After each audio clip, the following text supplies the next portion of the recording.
فوری جو آج سے 3 سال پہلے ایک as a project as a start up start ہوا تھا، اور مقصد یہ تھا کہ لوگوں کی جو روزمرہ ضروریات ہیں جن کے اوپر ہم اپنے والدین سے بھی اور اپنی بیگمات مات سے بھی ڈانٹ کھاتے ہیں کہ چیزیں ٹائم پہ گھر نہیں پہنچ رہی،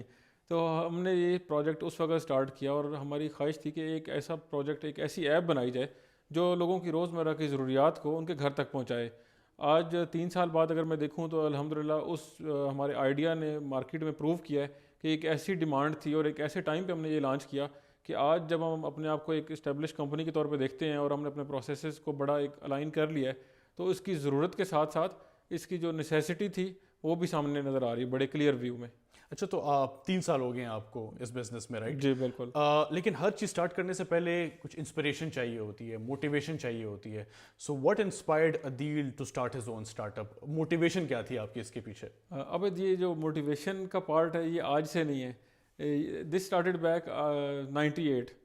98 میرا وہ پیریڈ تھا جب میں نے یونیورسٹی جوائن کی، اور اس وقت وہ گھر سے نکلتے ہیں اور ماں باپ کے آغوش میں سے باہر نکل کے جب دنیا دیکھی تو پتہ چلا کہ نہیں، کچھ کرنا ہے لوگوں کے لیے۔ ایک بہت بڑی اپرچونٹی پاکستان میں اویلیبل تھی۔ میں آلریڈی اس سے پہلے کوئی آلموسٹ 10 ایئر سعودی عربیہ میں رہ رہا تھا، اور وہاں سے جب پاکستان آیا اور یہاں کا ماحول دیکھا، یہاں کا کلچر دیکھا، تو ایک بہت بڑا چینج تھا as compare to the Middle East. تو ہم اس جو میرا انیشیل پوائنٹ تھا وہ یہ تھا کہ پاکستان میں ایک بہت بڑا گیپ اور روم ہے، اور انشاءاللہ پاکستان کے لیے کچھ کرنا ہے۔ یونیورسٹیز کمپلیٹ ہوئیں، جاب میں چلے گئے، لیکن وہ جو ایک خواہش تھی، کچھ کرنے کا جو جنون تھا وہ کبھی ختم نہیں ہوا، اور وہ ہمیشہ ہانٹ کرتا رہا کہ کب کرنا ہے۔ گریجولی چیزیں آگے چلتی گئیں، اور اللہ تعالیٰ نے ایسا کیا کہ 7 لوگ جڑتے گئے۔ اب ہم 3 پارٹنرز ہیں، اور الحمدللہ تینوں کا ایک ویژن، ڈفرینٹ جگہوں میں بیٹھے ہوئے اکٹھے ہو گئے ایک کمپنی میں، اور ہم نے کوئی 3 سال کا عرصہ وہاں پہ ساتھ گزارا، اور اس کے بعد ہم وہاں سے اپنی نوکریاں چھوڑی اور پاکستان آ گئے۔ ایک چیلنج تھا، لیا، اور الحمدللہ آج اگر اس چیلنج کو واپس جا کے دیکھیں کہ 3 سال بعد ہم پاکستان آ کے کیا کر رہے ہیں، تو میرے خیال ہے ایک فلی ایک سیٹسفائیڈ جو آپ کے اندر چیز ہوتی ہے کہ ہم جو کر رہے ہیں، ہمارا جو ویژن ہے، ہم جو فیوچر کو دیکھ رہے ہیں، جس طرح ہم اس لائن اور اس ڈائریکشن میں بڑا رائٹ چل رہے ہیں۔ اچھا، آپ نے تقریباً کوئی 10 سال جو ہے وہ سعودیہ میں گزارے، اور میری ریسرچ کے مطابق آپ بڑی اچھی پوزیشن پہ تھے، اچھی سیلری، پرکس، ٹھیک ہے، کوئی کسی قسم کی ٹینشن نہیں۔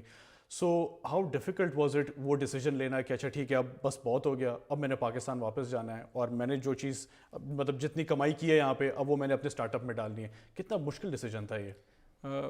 فرسٹ آف آل تو میں کوئی 16 ایئرز سعودی عربیہ میں جاب کر کے آیا ہوں، ٹھیک ہے، تو ناٹ جسٹ 10۔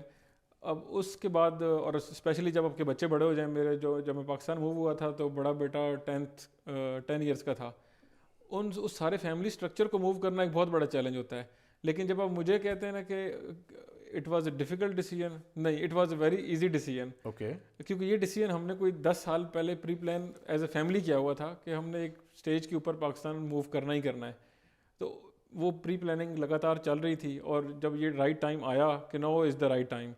اس وقت الحمدللہ آج تو ہم کووڈ اور ان مسائل میں دنیا گھری ہوئی ہے، اور میں سمجھتا ہوں کہ ہمارے لیے ایک بڑا اچھا موقع تھا کہ ہم اس وقت آئے۔ تو چیزیں ایزی نہیں ہوتی کبھی بھی، لیکن وہ جیسے ہم کہتے ہیں نا کہ ہر مہینے سیلری کس کو بری لگتی ہے،